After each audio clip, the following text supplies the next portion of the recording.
Os mosquitos transmissores são uma grande ameaça para a vida na Terra.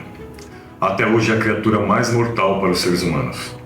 Eles já mataram mais do que todas as guerras da história juntas. Eles se alimentam de seiva, néctar e outras substâncias das plantas. Por isso que em locais com mais vegetação e mais água, maior é a reprodução. Mas as fêmeas de alguns mosquitos precisam de sangue para nutrir os seus ovos.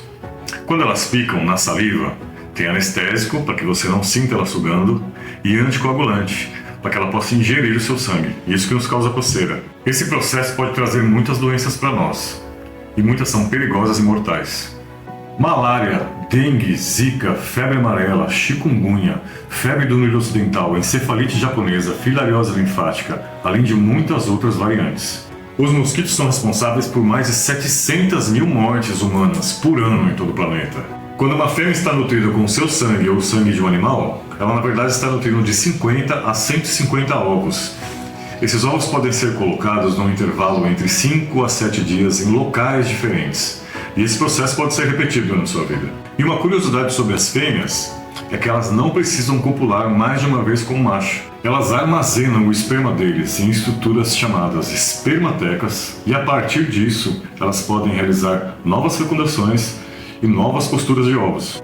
A média de vida desses tipos de mosquitos que sugam nosso sangue não é tão curta como a maioria das pessoas acreditam. Eles vivem em média um mês. Inclusive os do gênero Culex, que apesar de não serem transmissores de doença, eles nos incomodam bastante com as suas picadas. Pesquisas apontam que apesar desses Culex não transmitirem patogênios graves, eles podem transmitir bactérias nocivas. Os transmissores do tipo Aedes costumam ter mais resistência e até viver um pouco mais. Tudo isso depende das condições do ambiente, da ação humana e da quantidade de predadores no local. Nesse tempo de vida, uma única fêmea pode gerar mais de 300 novos mosquitos. Os processos entre ovo, larva, pupa e fase adulta costumam demorar de 2 a 3 dias cada, uma média de 10 a 12 dias. E um fato preocupante é que os mosquitos podem transmitir doenças de um ser para outro.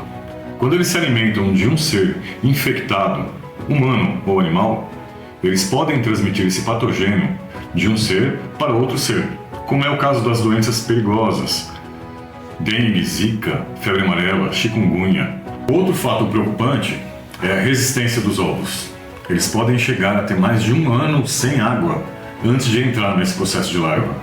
Por isso é tão importante o controle. Somente repelir não traz bons resultados. Diminuir a quantidade deles é muito importante.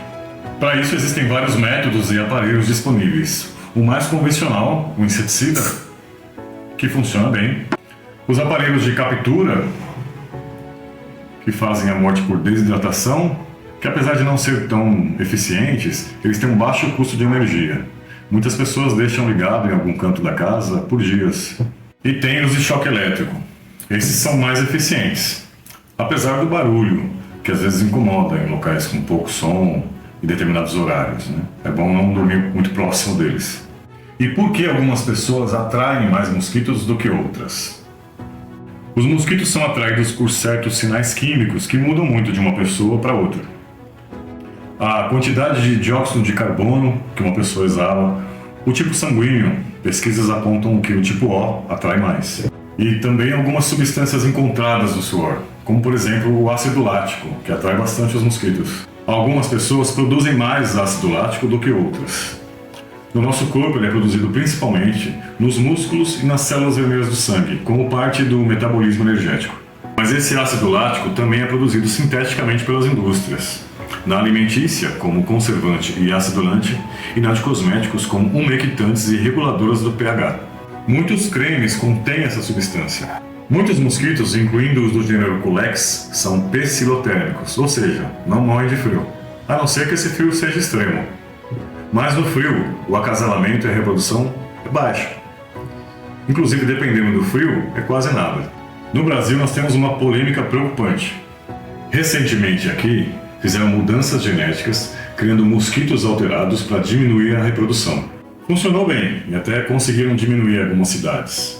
Mas algumas agências internacionais estão realizando estudos para comprovar que esses mosquitos não estão só se adaptando, como também estão se tornando mais resistentes. Imaginem o perigo que isso representa se for comprovado. Uma fêmea em busca de sangue pode se deslocar até quilômetros, mas a maioria das espécies costuma ficar no raio de 100 metros. De qualquer forma, o importante é que se todas as pessoas de uma determinada região fizerem a sua parte no controle e na diminuição dos mosquitos, fica melhor para todos.